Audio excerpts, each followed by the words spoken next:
Given their hawkish orientation, it is not surprising that the neoconservatives tend to align with right-wing elements in Israel itself. For example, it was a group of 8 neoconservatives, led by Richard Perle and including Douglas Feith and David Wurmser, that drafted the 1996 Clean Break Study for incoming Likud Prime Minister Benjamin Netanyahu. That study advocated that Israel abandon the Oslo peace process and use bold measures, including military force, to topple unfriendly Middle Eastern regimes and thereby transcend the Arab-Israeli conflict. Many neoconservatives are connected to an overlapping set of Washington-based think tanks, committees, and publications whose agenda includes promoting the special relationship between the United States and Israel. Consider Richard Perle, one of the most prominent neoconservatives, who is a fellow at AEI and also affiliated with the right-wing CSP, the Hudson Institute, JINSA, PNAC, MEF, and FDD, and also serves on YNEP's Board of Advisors. His fellow neoconservatives are similarly well-connected. William Kristol is editor of the Weekly Standard, co-founder of PNAC, and previously associated with FDD, MEF, and AEI. Washington Post columnist Charles Krauthammer is a past recipient of AEI's Irving Kristol Award, named for William's father, one of neoconservatism's founding figures, a signatory of several PNAC open letters, a contributing editor at the Weekly Standard, and is also affiliated with FDD. The list of past and present connections would delight a network theorist. Elliot Abrams, CSP, Hudson, PNAC, William Bennett, AEI, CSP, PNAC, John Bolton, AEI, JINSA, PNAC, Douglas Feith, CSP, JINSA, David Frum, AEI, Weekly Standard, Ruel Mark Jurek, AEI, PNAC, Weekly Standard, Michael Ledeen, AEI, JINSA, Jean Kirkpatrick, AEI, FDD, JINSA, PNAC, YNEP, Joshua Muravchik, AEI, JINSA, PNAC, YNEP, Daniel Pipes, PNAC, MEF, YNEP, Norman Podhoretz, Hudson, Commentary, PNAC, Michael Rubin, AEI, CSP, MEF, David Wurmser, AEI, MEF, FDD, and James Woolsey, CSP, JINSA, PNAC, FDD. This summary by no means exhausts the interrelated affiliations within the neoconservative movement, but what may seem to some like a shadowy conspiracy or even a right-wing cabal is anything but. On the contrary, the various think tanks, committees, foundations, and publications that have nurtured the neoconservative movement operate much as other policy networks do. Far from shunning publicity or engaging in hidden plots, these groups actively court publicity for the explicit purpose of shaping public and elite opinion and thereby moving U.S. foreign policy in the directions they favor. The neoconservative network is both undeniably impressive and similar to networks that have arisen in other policy areas, such as tax reform, the environment, or immigration. Of course, the neoconservatives care about America's security as well as Israel's, and they believe that their policy prescriptions will benefit both countries. In the 1980s, however, some more traditional conservatives, sometimes referred to as paleoconservatives, claimed that the neoconservatives were more concerned about Israel than the United States. For example, Russell Kirk, the well-known conservative political theorist, maintained that what really animates the neoconservatives is the preservation of Israel.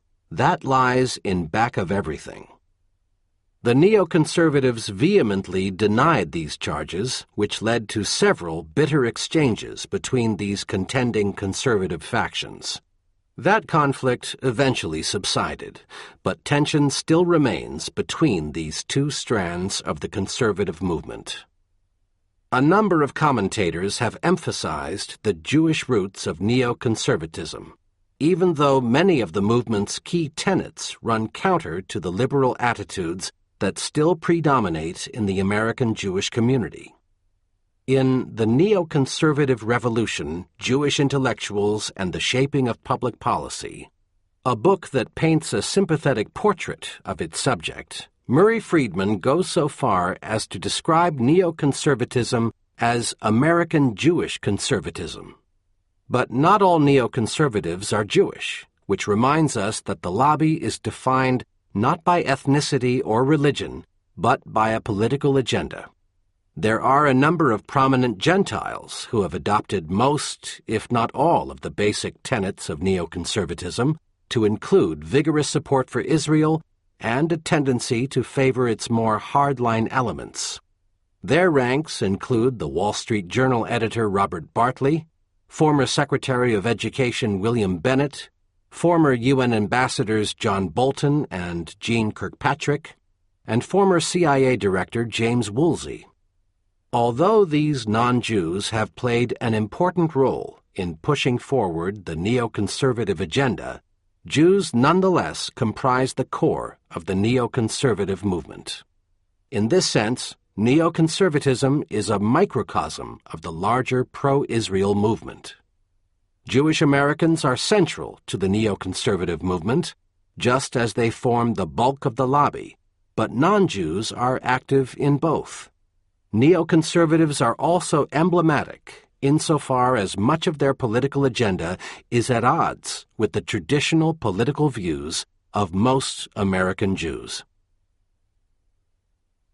The Christian Zionists. The lobby includes another important group of Gentiles, the Christian Zionists, a subset of the broader politically oriented Christian right.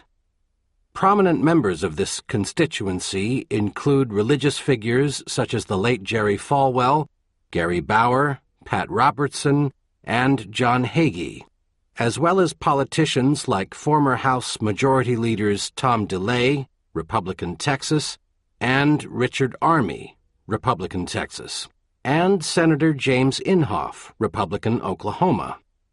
Although support for Israel is not their only concern, a number of Christian evangelicals have become increasingly visible and vocal in their support for the Jewish state, and they have recently formed an array of organizations to advance that commitment within the political system.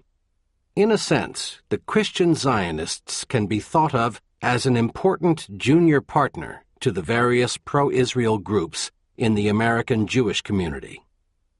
The origins of Christian Zionism lie in the theology of dispensationalism, an approach to biblical interpretation that emerged in 19th century England, largely through the efforts of Anglican ministers Lewis Way and John Nelson Darby. Dispensationalism is a form of premillennialism, which asserts that the world will experience a period of worsening tribulations until Christ returns. Like many other Christians, dispensationalists believe that Christ's return is foretold in Old and New Testament prophecy, and that the return of the Jews to Palestine is a key event in the preordained process that will lead to the second coming. The theology of Darby, Way, and their followers influenced a number of prominent English politicians and may have made British Foreign Secretary Arthur Balfour more receptive to the idea of creating a Jewish national home in Palestine. Dispensationalist theology was popularized in the United States in the 19th and early 20th centuries by a number of Protestant theologians, including evangelist Dwight Moody, founder of Chicago's Moody Bible Institute, C.I. Scofield, and William E. Blackstone. Recent popular expressions include Hal Lindsey's best-selling Late Great Planet Earth and Timothy LaHaye's Left Behind series, a fictional account of Armageddon whose combined sales reportedly total over 50 million copies. The founding of the State of Israel in 1948 gave new life to the dispensationalist movement, but the Six-Day War in 1967, which its leaders saw as a miracle of God, was even more important for its emergence as a political force. Dispensationalists interpreted Israel's seizure of all of Jerusalem and the West Bank, which, like Israel's Likud party, they refer to as Judea and Samaria, as the fulfillment of Old and New Testament prophecy. And these signs encouraged them and other Christian evangelicals to begin working to ensure that the United States was on the right side as the Bible's blueprint for the end times unfolded. According to Timothy Weber, former president of the Memphis Theological Seminary, before the Six-Day War, dispensationalists were content to sit in the bleachers of history, explaining the end-time game on the field below. But after the expansion of Israel into the West Bank and Gaza, they began to get down on the field and be sure the teams lined up right, becoming involved in political, financial, and religious ways they never had before. Their efforts were part of the broader rise of the so-called Christian right, not all of whom are strongly committed to Israel, and were clearly aided by the growing political prominence of the evangelical movement. Given these beliefs, it is not surprising that Daniel Pipes believes that, other than the Israel Defense Forces, America's Christian Zionists may be the Jewish state's ultimate strategic asset. Or, as Michael Freund, former director of communications for Benjamin Netanyahu, wrote in 2006, "Thank God for Christian Zionists.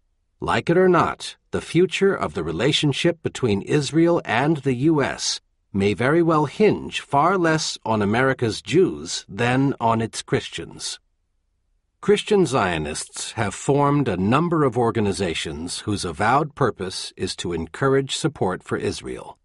These groups include Christians United for Israel, CUFI, described by founder John Hagee as a Christian version of the American Israel Public Affairs Committee, the National Christian Leadership Conference for Israel, the Unity Coalition for Israel, Christian Friends of Israeli Communities, CFIC, the Christians Israel Public Action Committee, the International Christian Embassy Jerusalem, ICEJ, and a host of smaller groups. Christian Zionists are also key players in the International Fellowship of Christians and Jews, IFCJ, a Chicago-based organization run by Rabbi Yechiel Eckstein, whose mission is to promote understanding and cooperation between Jews and Christians and to build broad support for Israel. In 2002, IFCJ allied with former Christian Coalition Director and GOP strategist Ralph Reed to form a new group, Stand for Israel, that seeks to engage people both spiritually and politically on behalf of Israel, and sponsors an annual International Day of Prayer and Solidarity on Israel's behalf. In this modern activist phase, Christian Zionist beliefs naturally align with groups in the American Jewish community and in Israel that support the settler movement and oppose a two-state solution. According to CUFI founder Hagee, "We support Israel because all other nations were created by an act of men, but Israel was created by an act of God."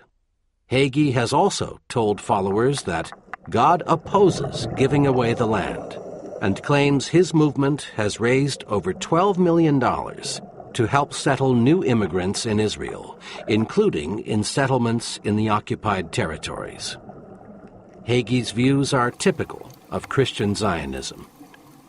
The late Ed McAteer, founder of the Evangelical Religious Roundtable and a major organizing force in the Christian right, once declared that every grain of sand between the Dead Sea, the Jordan River, and the Mediterranean Sea belongs to the Jews. This includes the West Bank and Gaza. According to ICEJ Director Malcolm Heading, we stand for the right that all the land that God gave under the Abrahamic covenant 4,000 years ago is Israel's. There is no such thing as a Palestinian. Similarly, Ted Beckett, founder of CFIC, describes the mission of CFIC as providing solidarity, comfort, and aid to settlers in Judea, Samaria, and Gaza. The organization pairs U.S. churches with individual Israeli settlements so that the former can support the latter. In one celebrated example, Faith Bible Chapel in Arvada, Colorado, adopted the West Bank settlement of Ariel, reportedly providing funds for a library, health clinic, and other needs. As noted above, Christian Zionists oppose a two-state solution or any other form of territorial concession to the Palestinians.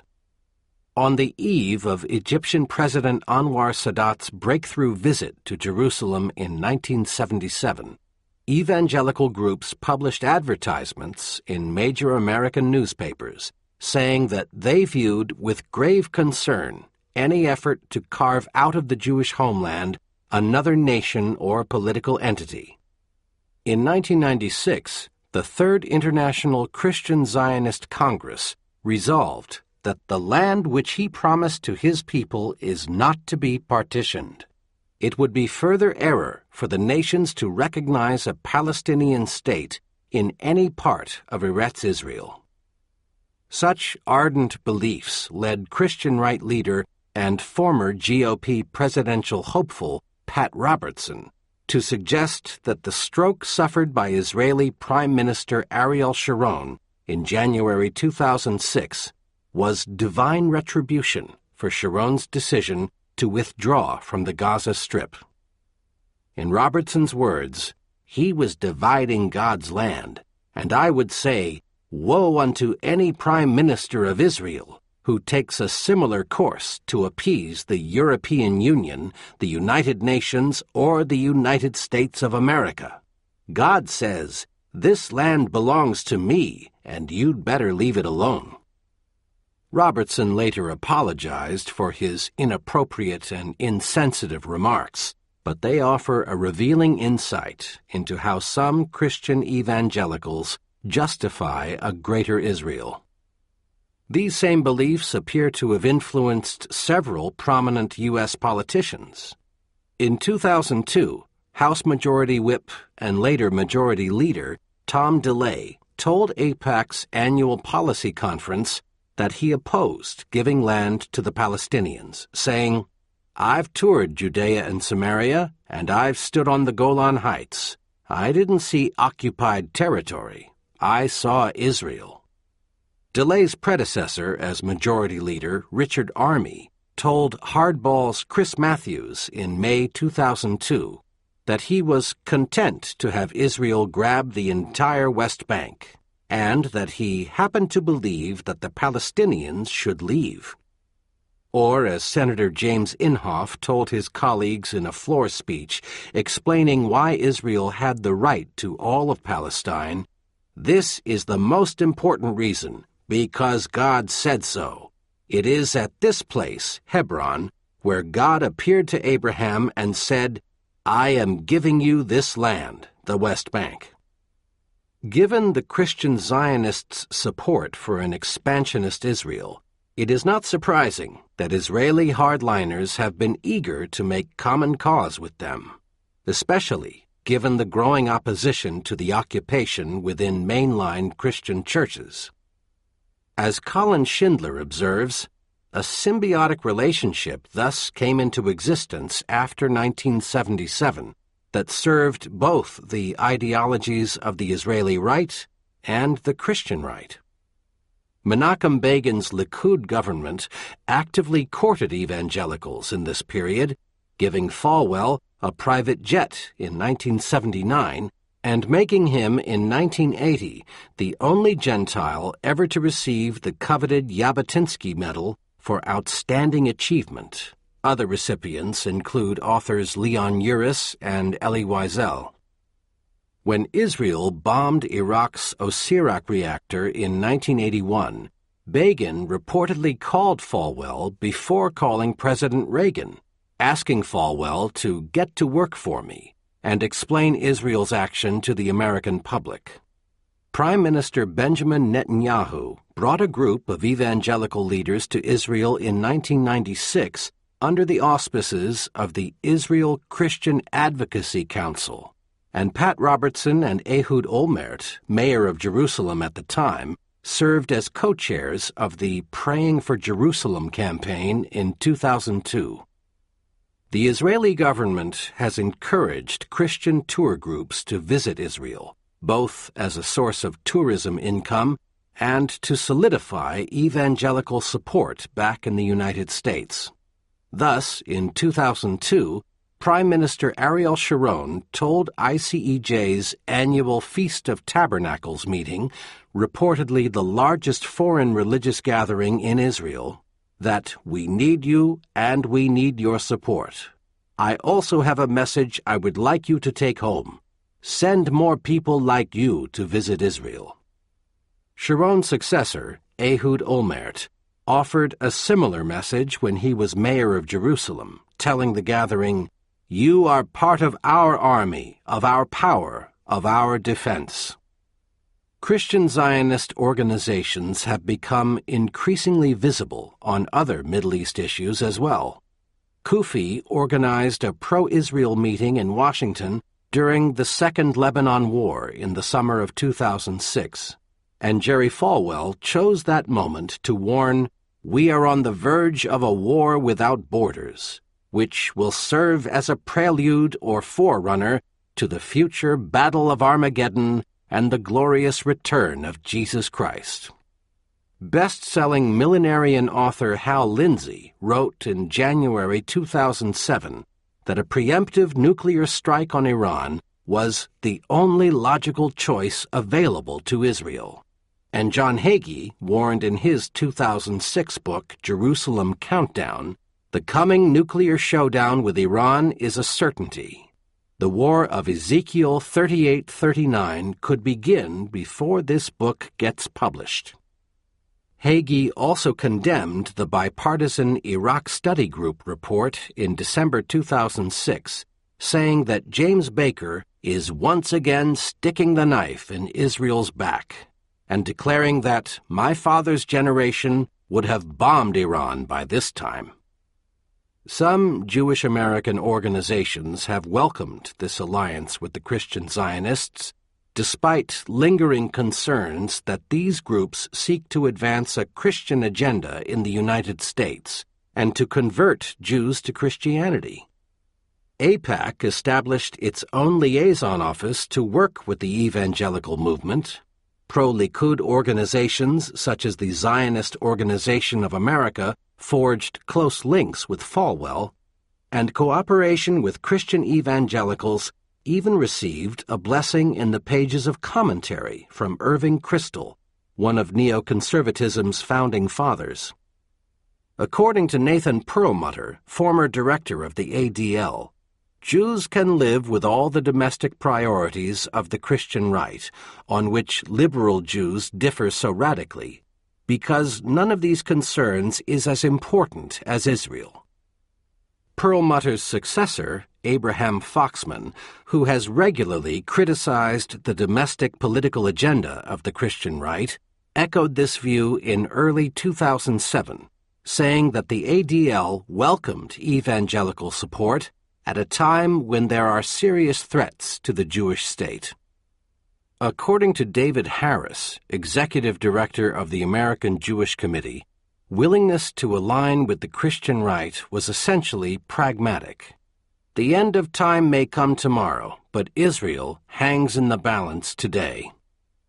The strong ties between the two main branches of the lobby were on display at the 2007 Aipac Policy Conference, where John Hagee's address to the opening dinner received an overwhelmingly enthusiastic reception from those in attendance. The response to Hagee is somewhat surprising, given that he has recently written that Jews have everything but spiritual life, that anti-Semitism was the result of the Jews' rebellion against God, and that God was going to drag anti-Semitic nations to the nations of Israel to crush them, so that the Jews of Israel as a whole will confess that He is the Lord. Despite Hagee's worrisome statements, ADL's Foxman declared, "There is a role for him because of his support for Israel." Awareness of the Christian Zionists' agenda has made more moderate Israelis and Jewish Americans deeply wary of their embrace. But for the needs of Israel, observes historian Naomi Cohen, most American Jews would have rejected out of hand any dealings with the new Christian right.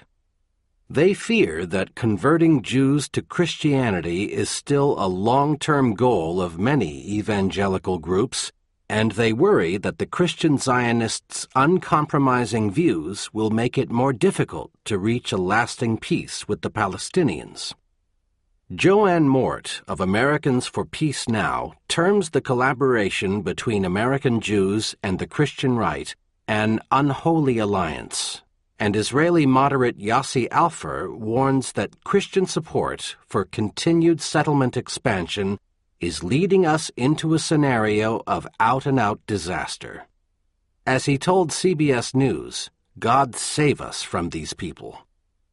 Similarly, Israeli-American scholar Gershom Gorenberg notes that dispensationalist theology does not foresee a happy fate for Jews.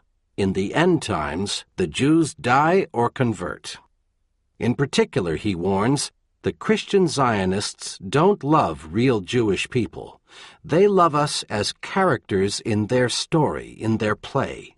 And it's a 5-act play in which the Jews disappear in the 4th act. How important is the Christian Zionist branch of the Israel lobby? By providing financial support to the settler movement and by publicly inveighing against territorial concessions, the Christian Zionists have reinforced hardline attitudes in Israel and the United States and have made it more difficult for American leaders to put pressure on Israel. Absent their support, settlers would be less numerous in Israel, and the U.S. and Israeli governments would be less constrained by their presence in the occupied territories, as well as their political activities. Plus, Christian tourism, a substantial portion occurring under evangelical auspices, has become a lucrative source of income for Israel, reportedly generating revenues in the neighborhood of $1 billion each year. The presence of a vocal but non-Jewish voice in support of Israel also makes U.S. backing more than just a response to special pleading by American Jewry, and probably exerts some effect on the political calculations of politicians who do not have large Jewish constituencies. Irvine Anderson suggests that dispensationalist thinking reinforces an American cultural predisposition to support the State of Israel, based in part on the influence of the Christian Bible. In particular, having grown up hearing Bible stories or having read about the ingathering of Jews to Palestine as a prelude to the Second Coming, it is not surprising that many, though certainly not all, Americans simply assume that it is right and proper for Jews to return to Palestine and create their own state there. Yet the influence of the Christian Zionists should not be overstated. Their strong commitment to a greater Israel and resulting opposition to a two-state solution did not prevent the Clinton administration from pursuing the latter at Camp David in 2000, did not halt the 1998 Y Agreement, mandating an Israeli redeployment from parts of the West Bank, and perhaps most revealingly, did not stop President George W. Bush, who has close ties to the Christian right, from declaring his own support for a Palestinian state in 2001. There are several reasons why Christian Zionists exert less impact on U.S. Middle East policy than the other parts of the Israel lobby do. Although the Christian right has been a key part of President Bush's political base, which has to some degree magnified the visibility of the Christian Zionist elements within this broader movement, the alliance goes well beyond the issue of Israel to include a broad array of social issues. Supporting Israel is only one of the many issues that evangelicals like Robertson, Bauer, and Falwell have been concerned with, and it may not even be the most important. Leaders of the Christian right often claim to speak on behalf of 40 million or more professed evangelical Christians, but the number of followers who care deeply about Israel is undoubtedly smaller. In addition, and in sharp contrast to groups like Aipac, Christian Zionists lack the organizational capacity to analyze national security topics or to offer specific legislative guidance on concrete foreign policy issues. Surveys of congressional aides by Ruth Mooley in the 1980s and Irvine Anderson in 1999 found little evidence of extensive direct lobbying of Congress by Falwell or other prominent members of the religious right on the subject of Israel. Similarly, Rabbi Yechiel Eckstein, founder of IFCJ, told Israeli writer Zev Chafetz that a delegation of evangelicals he had taken to visit then National Security Advisor Condoleezza Rice in 2003 was the only Christian group ever to lobby the White House specifically on behalf of Israel. Even if Eckstein overstated the case somewhat, it is clear that Israel is only one of many items on the evangelicals' list of concerns. By contrast, groups like Aipac, the Anti-Defamation League, ZOA, and the Conference of Presidents put U.S. support for Israel at the top of their agenda, and their efforts to influence foreign policy are reinforced by think tanks like JINSA and YNAP.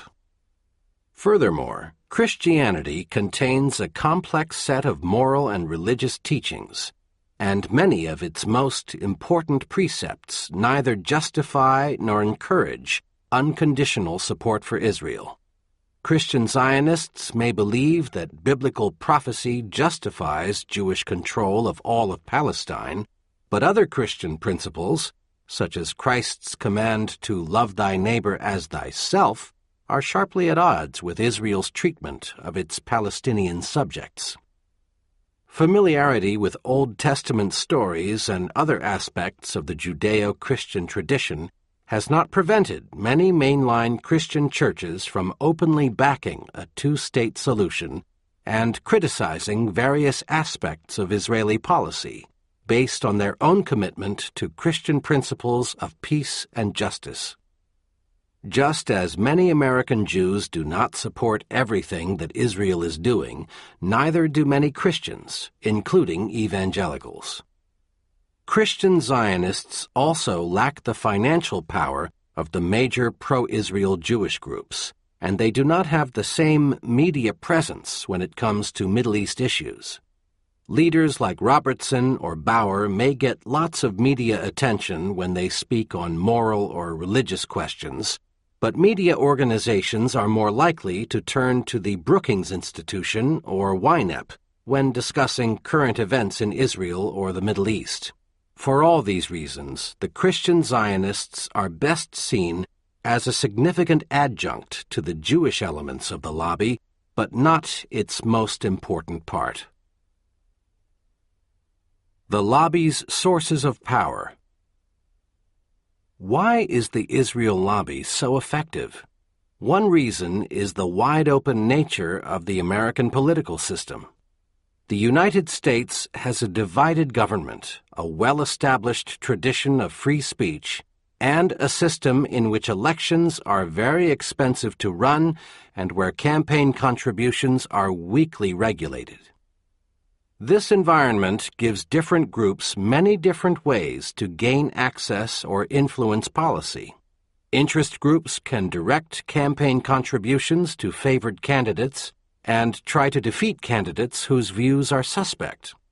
They can also directly lobby elected representatives and members of the executive branch, and they can try to get their own supporters appointed to key policy-making positions. Moreover, there are numerous ways for interest groups to mold public opinion by cultivating sympathetic journalists, writing books, articles, and op-eds, and working to discredit or marginalize anyone with different views. For a group that is highly motivated and has sufficient resources, there is no shortage of ways to influence public policy. The lobby's effectiveness also reflects the basic dynamics of interest group politics in a pluralistic society. In a democracy, even relatively small groups can exercise considerable influence if they are strongly committed to a particular issue and the rest of the population is largely indifferent. Even if the group's absolute numbers are small, policymakers, and especially members of Congress, will tend to accommodate them, because they can be confident that the rest of the population will not penalize them for doing so. As one U.S. Senator put it when asked why he and his colleagues signed a piece of controversial legislation pushed by the lobby, "There is no political advantage in not signing. If you do sign, you don't offend anyone. If you don't, you might offend some Jews in your state." The disproportionate influence of small but focused interest groups increases even more when opposing groups are weak or non-existent, because politicians have to accommodate only one set of interests, and the public is likely to hear only one side of the story. Whether the issue is farm subsidies or foreign policy, special interest groups often wield political power that far exceeds their absolute numbers in the population. As will become clear in the next chapter, the Israel lobby enjoys a number of advantages in the competition for influence in the United States. American Jewry is relatively prosperous and well-educated, and it has an admirable philanthropic tradition. They give generously to political parties and have very high rates of political participation. A sizable minority of American Jews is not strongly committed to Israel, but a clear majority is at least somewhat engaged, and a significant minority is strongly energized by this issue. When married to the support Israel gets from Christian Zionists, it is a potent base.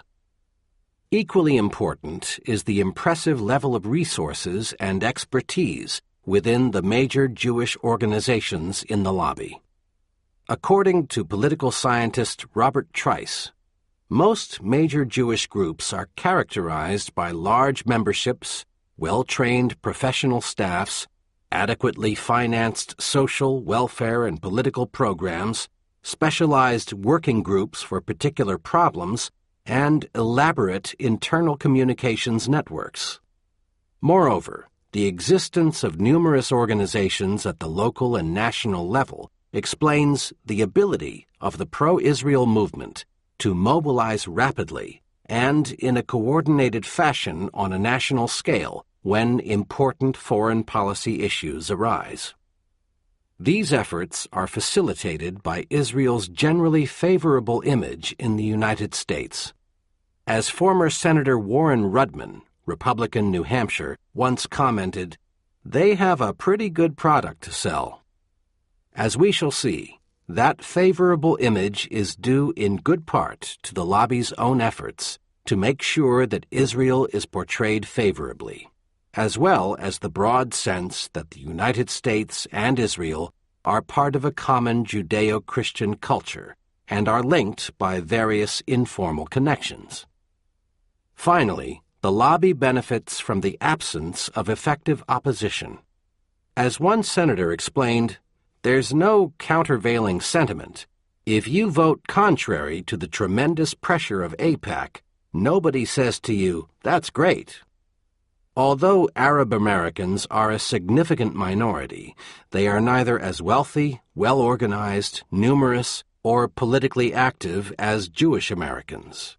As a group, Arab Americans have not been as successful in reaching prominent positions in academia, business, and the media, and they are also less visible in politics.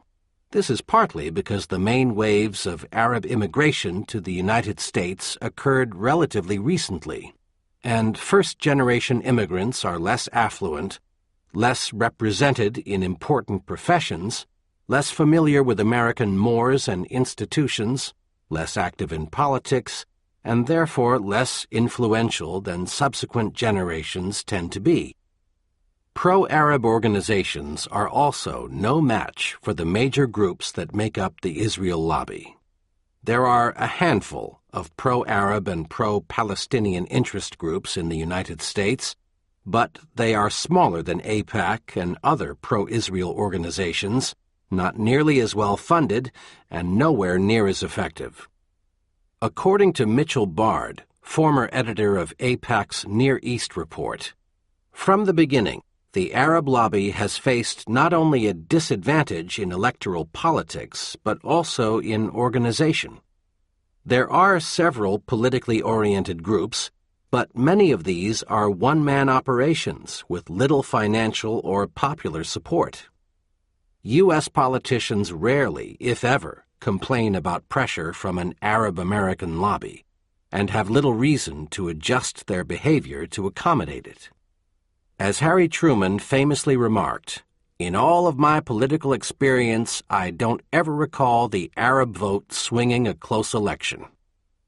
Moreover, because Arab Americans come from a variety of countries and backgrounds, and include Christians as well as Muslims, they are unlikely to speak with a unified voice on Middle East issues. Indeed, they sometimes hold sharply opposing views. And whereas many Americans sense a degree of cultural proximity between Israel and the United States and believe Israelis are like us, Arabs are often seen as part of an alien or even hostile civilization. As a result, winning hearts and minds in the United States is an uphill battle for its Arab American citizens, in ways that it has not been for American Jews or their Christian allies. Robert Trice's 1981 assessment of Arab American groups remains true today. Their impact on most aspects of U.S. Middle East policy remains negligible. The modest impact of oil. Neither Arab governments nor the vaunted oil lobby pose a significant counterweight to the Israel lobby. The belief that oil companies and/or wealthy oil sheikdoms exert a powerful influence on U.S. Middle East policy is widespread and is reflected in the frequent claim that the war in Iraq in 2003 was a war for oil and for related corporate interests such as Halliburton.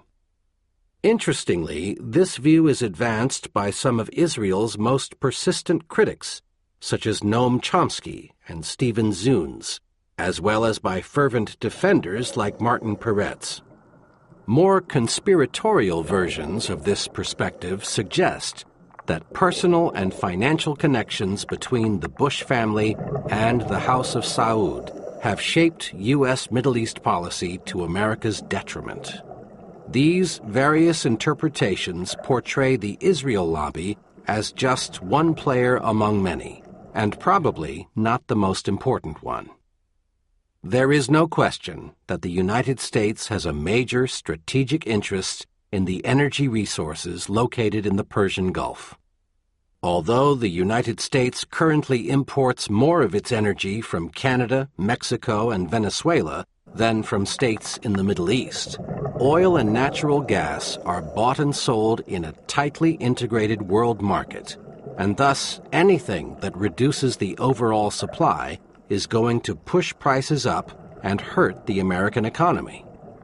As discussed in Chapter 2, this is why U.S. leaders see the Persian Gulf as of vital interest, and why they have taken steps to preserve a local balance of power there and prevent any hostile state from interfering with the flow of oil from that region. This basic fact also explains why the United States has sought to preserve good relations with a number of different countries in the Gulf, despite differing with them on various domestic and foreign policy issues. The importance of Middle East oil led the United States to become a close ally of Saudi Arabia after World War II, and is one reason why Washington backed the Shah of Iran for many years. After his regime fell in 1979, this same desire to maintain a local balance of power and to keep the oil flowing convinced the Reagan administration to tilt toward Saddam Hussein's Iraq during the Iran-Iraq War, 1980 to 88. The United States then intervened to evict Iraq from Kuwait after it seized the Sheikhdom in 1990, a policy consistent with the long-standing U.S. policy of preventing any single power from establishing hegemony in the region. A powerful lobby was not needed to encourage these policies because few questioned the need to keep Persian Gulf oil out of unfriendly hands.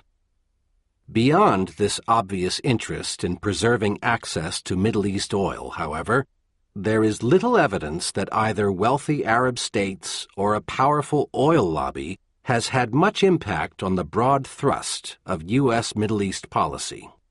After all, if Arab petrodollars or energy companies were driving American policy, one would expect to see the United States distancing itself from Israel and working overtime to get the Palestinians a state of their own. Countries like Saudi Arabia have repeatedly pressed Washington to adopt a more even-handed position toward the Israeli-Palestinian conflict, but to little avail, and even wielding the oil weapon during the 1973 October War had little effect on U.S. support for Israel or on overall American policy in the region. Similarly, if oil companies were driving U.S. policy, one would also have expected Washington to curry favor with big oil producers like Saddam Hussein's Iraq, Muammar Gaddafi's Libya, or the Islamic Republic of Iran, so that U.S. companies could make money helping them develop their energy resources and bringing them to market. Instead, the United States imposed sanctions on all three of these countries in sharp opposition to what the oil industry wanted. Indeed, as we will show in Part 2, in some cases, the U.S. government deliberately intervened to thwart business deals that would have benefited U.S. companies. If the oil lobby were as powerful as some critics believe, such actions would not have occurred. Wealthy oil producers such as Saudi Arabia have hired public relations firms and professional lobbyists to enhance their image in the United States and to lobby for specific arms deals, and their efforts have occasionally borne fruit. Their most notable achievement was convincing Congress to approve the sale of AWACS aircraft to Saudi Arabia in 1982, despite AIPAC's strong opposition. This episode is sometimes invoked to demonstrate the Israel lobby's limited influence and the power of the Arab lobby, but the latter's victory in this case was mostly due to a set of unusually favorable conditions. The strategic importance of Saudi oil was obvious. The Soviet Union was seen as a serious military threat to the Gulf at that time. Ronald Reagan was a popular president, and his administration pulled out all the stops to win congressional approval. Even so, the sale barely squeaked through. The final Senate vote was 52 to 48 in favor, and Reagan was forced to withdraw several subsequent arms packages to Saudi Arabia and Jordan in the face of renewed opposition from the lobby and from Congress. One reason why Arab oil producers have only limited influence is their lack of an indigenous base of support in the United States. Because they are forced to rely on professional lobbyists and public relations firms, It is easier for critics to denigrate their representatives as mere agents of a foreign power. Aipac's Tom Dine once dismissed Saudi lobbying efforts by saying, "They hire foreign agents like Fred Dutton to do their bidding. Their support is not rooted in American soil." The Israel lobby, by contrast, is a manifestation of the political engagement of a subset of American citizens, and so its activities are widely and correctly seen as a legitimate form of political activity. Furthermore, because most oil-exporting governments depend on large revenues to keep themselves in power, threatening to cut off the supply is not credible, and their leverage is thus reduced. Many of these governments also have sizable investments in Western economies and would suffer considerable losses in the event of a sustained economic downturn. Reducing production would drive prices up and make alternative energy sources more attractive, and give the United States and other countries a big incentive to wean themselves from oil dependence once and for all. Because major oil exporters like Saudi Arabia want to keep the industrial powers hooked on oil and gas, they have an obvious disincentive to using what little leverage may be at their disposal. As a result, U.S. dependence on imported energy supplies has not given these countries much influence over U.S. policy. What about energy companies? These corporations do engage in plenty of lobbying activities, but their efforts in recent decades have focused almost entirely on their commercial interests rather than on broader aspects of foreign policy. Specifically, energy companies concentrate on tax policy, government regulation, environmental concerns, access to potential drilling sites, and other practical dimensions of energy policy. For them, foreign policy is normally a secondary concern, and, according to Robert Trice, their primary goal is to create a political and economic environment in the Middle East that will allow them to maximize profits. As such, the political interests of corporate actors are generally much narrower than those of the pro-Arab groups. This relatively narrow focus is apparent when one examines the website of the American Petroleum Institute, the flagship trade association of the oil industry. 5 topics appear under the general heading of policy issues: climate change, exploration/production, fuels, taxes and trade, and homeland security. There is no reference to Israel or the Arab-Israeli conflict anywhere on the site, and few references to foreign policy at all. By contrast, Israel and U.S. foreign policy are front and center on the websites of Aipac, the ADL, and the Conference of Presidents. As Aipac's Maurice Amate noted in the early 1980s, when oil interests and other corporate interests lobby, 99% of the time they are acting in what they perceive to be their own self-interest. They lobby on tax bills. We very rarely see them lobbying on foreign policy issues. In a sense, we have the field to ourselves. In addition, American corporations appear to be discouraged from trying to influence U.S. Middle East policy by the fear of retaliation from well-organized pro-Israel groups.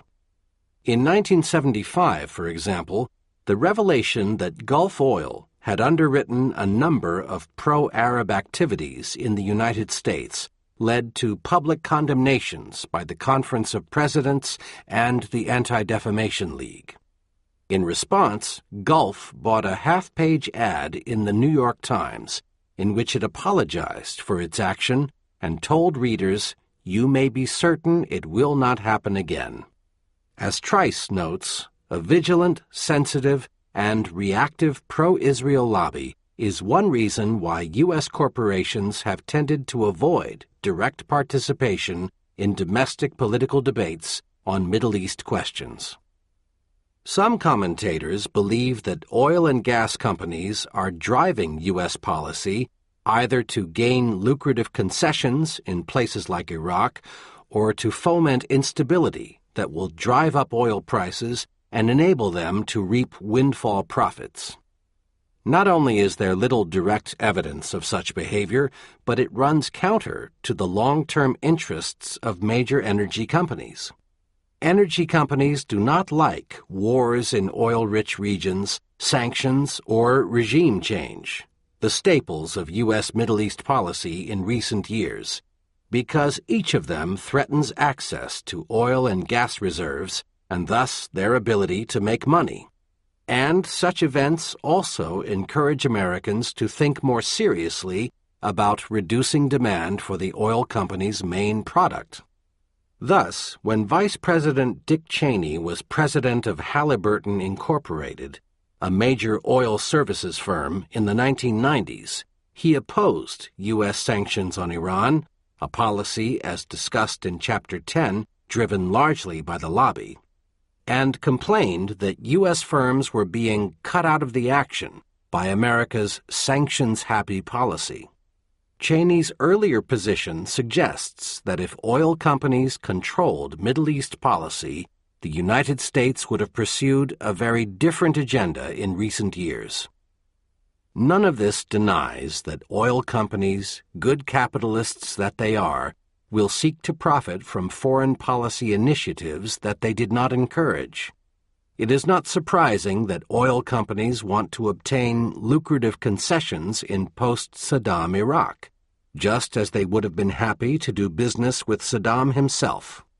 On balance, however, wealthy Arab governments and the oil lobby exert much less influence on U.S. foreign policy than the Israel lobby does, because oil interests have less need to skew foreign policy in the directions they favor, and they do not have the same leverage.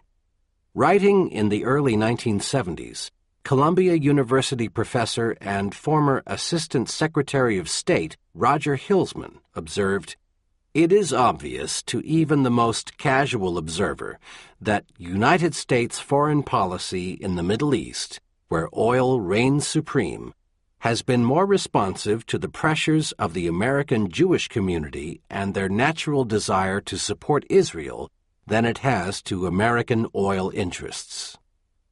In his comparison of the Israeli and Arab lobbies, Mitchell Bard acknowledges that although oil companies like Aramco have conducted lobbying campaigns in the past, the effort has had no observable impact on U.S. policy. Or, as Aipac's former legislative director Douglas Bloomfield told BBC News in 2003, Aipac has one enormous advantage. It really doesn't have any opposition. The question of dual loyalty.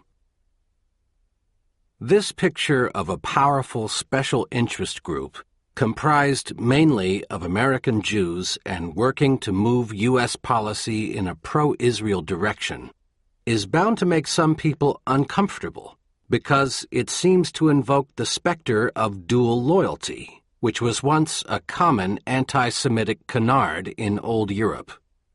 The charge, in its original incarnation, was that Jews in the diaspora were perpetual aliens who could not assimilate and become good patriots. According to this now discredited argument, Jews were thought to be loyal only to each other.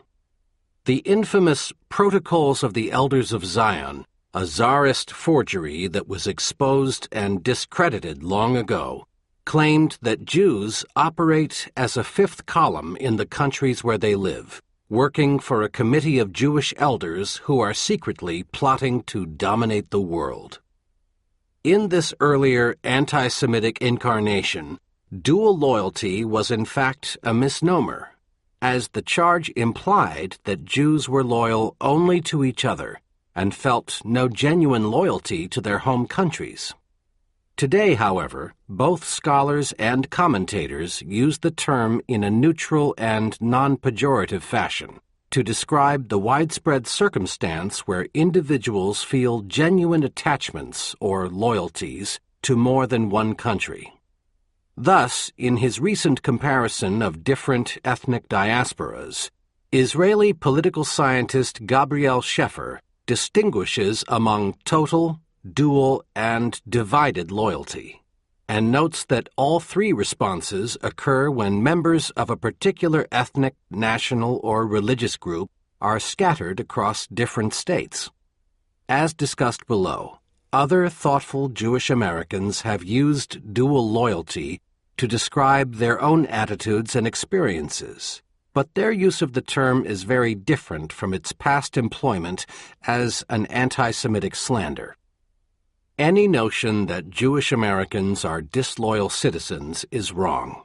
We fully agree with Malcolm Hoenlein, who directs the Conference of Presidents, that it is safe to say that American Jews are among the most patriotic and loyal of American citizens.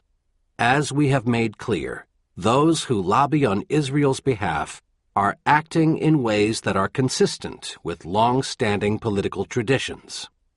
Indeed, political life in the United States has long proceeded from the assumption that all individuals have a variety of attachments and loyalties to country, religion, family, employer, just to name a few, and that American citizens will create formal and informal associations that reflect those loyalties and interests. Consider, for example, a 2006 Pew Global Attitudes survey of Christians in 13 countries, in which 42% of the U.S. respondents saw themselves as Christians first and Americans second. These different attachments, which sometimes include an affinity for a foreign country, may reflect ancestry, religious affiliation, personal experience, such as overseas study or a Peace Corps assignment, or any number of other sources. It is legitimate for U.S. citizens to express such attachments and affinities in political life. This is, in fact, what democratic theory implies that they should do. As we have noted, it is even permissible for Americans to hold dual citizenship and to serve in foreign armies, including the IDF, and some have done so. Americans who work to influence U.S. foreign policy in ways that benefit Israel almost always believe that the policies they favor will benefit the United States as well. As former Aipac Executive Director Tom Dine told one interviewer, "I came to this job thinking American foreign policy and how to strengthen America's position in the world. At the same time, I thought a lot about Israel because I am Jewish." More to the point, Theodore Mann, a former head of the Conference of Presidents, said in 2001 that leading American Jews really feel very deeply that American interests and Israeli interests are one and the same. While there is no question that this perspective is widely and deeply held, there is a problem with it. No two countries will always have the same interests. It is just not the way international politics works. There have been instances in the past, and there will be more in the future, where U.S. and Israeli interests were at odds. For example, it made good strategic sense for Israel to acquire nuclear weapons in the 1960s, but it was not in America's interest to have Israel go nuclear. Nor is it in the U.S. national interest when Israel kills or wounds innocent Palestinian civilians, even if only unintentionally, and especially not when it uses American-made weapons to do it. One sees a similar divergence of interests in Israel's decision to invade Lebanon in 1982, or in its recent opposition to U.S. plans to sell advanced weaponry to Saudi Arabia and other Persian Gulf states. Nonetheless, many of Israel's supporters find it hard to acknowledge that Jerusalem and Washington could have fundamentally different interests. In other words, they fully accept the strategic and moral rationales that we laid out and refuted in chapters 2 and 3, and they work hard to convince policymakers of their continued validity. They may also hold to these views because humans are usually uncomfortable when important values conflict. Even when U.S. and Israeli interests are clearly at odds, some of Israel's American backers will find it difficult to acknowledge that a significant trade-off exists. There are, however, thoughtful Jewish Americans, including some prominent policymakers, who openly acknowledge that conflicts can and do arise among their Jewish identities, their understandable interest in Israel's well-being, and their genuine loyalty to the United States. To his credit, Henry Kissinger dealt forthrightly with this issue in his memoirs, writing that, "Though not practicing my religion, I could never forget that 13 members of my family had died in Nazi concentration camps. Most Israeli leaders were personal friends, and yet I had to subordinate my emotional preferences to my perception of the national interest. It was not always easy.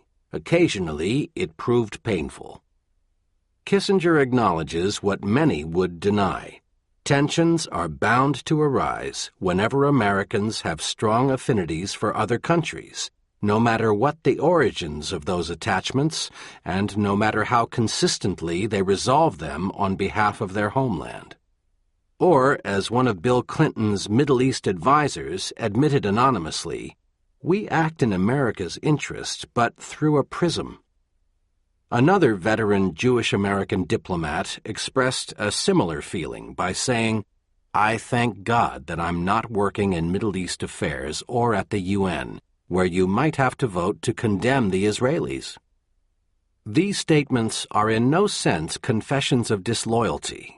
On the contrary, they are admirably honest reflections on the multiple loyalties that all human beings feel and that sometimes come into conflict.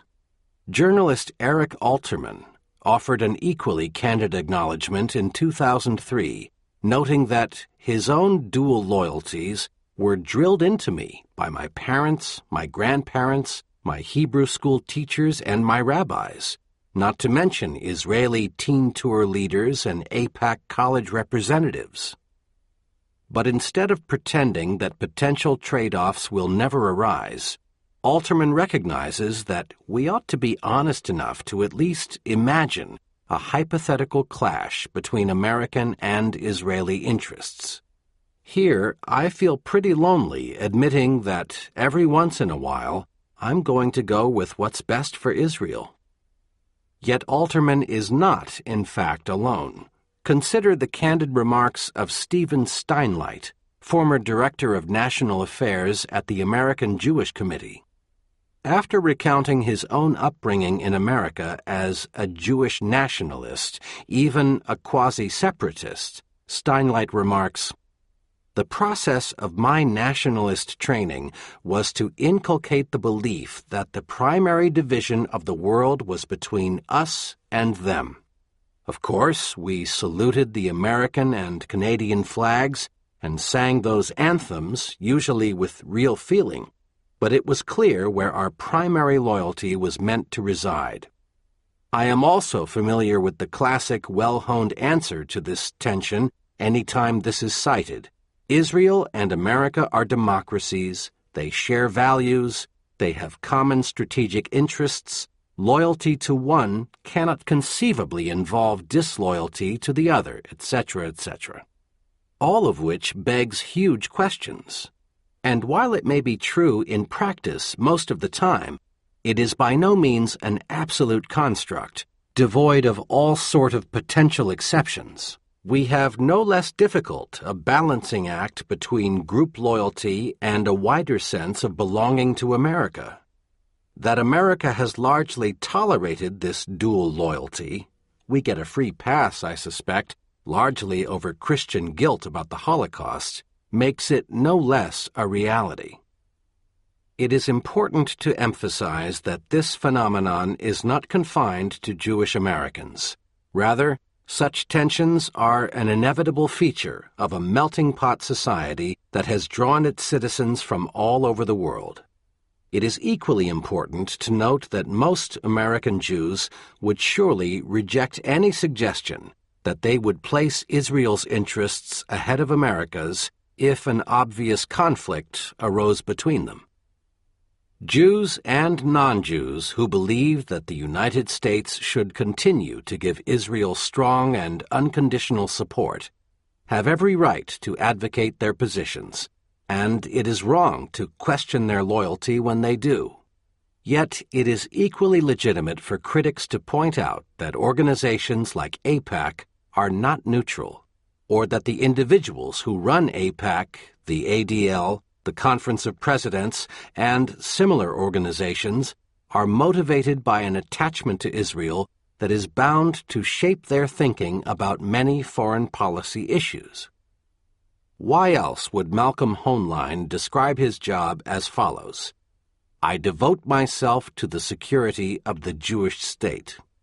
Or why does John Hagee of CUFI address the potential conflict between his support for Israeli settlements and official U.S. opposition to them by saying that the law of God transcends the laws of the United States government and the U.S. State Department? If he were not inspired by a strong attachment to Israel, why would Lenny Ben-David, the former Director of Information and Research at Aipac, agree to serve as Israel's Deputy Chief of Mission in Washington from 1997 to 2000? It is equally legitimate to question whether the policies advocated by these individuals and the organizations they represent are in the U.S. national interest, just as it is legitimate to question the impact of other special interest lobbies on other elements of U.S. domestic or foreign policy. Their patriotism can be above reproach, but their advice might be fostering policies that are wreaking havoc in a region of considerable strategic importance to the United States and indeed the rest of the world. To question the soundness of that advice has nothing to do with the older, discredited use of dual loyalty to imply that Jews were unpatriotic. Conclusion. The Israel lobby is the antithesis of a cabal or conspiracy. It operates out in the open and proudly advertises its own clout. In its basic operations, the Israel lobby is no different from interest groups like the farm lobby, steel and textile workers, and a host of ethnic lobbies, although the groups and individuals who comprise the Israel lobby are in an unusually favorable position to influence U.S. foreign policy. What sets it apart, in short, is its extraordinary effectiveness. In the next 2 chapters, we examine the strategies it employs to achieve its goals.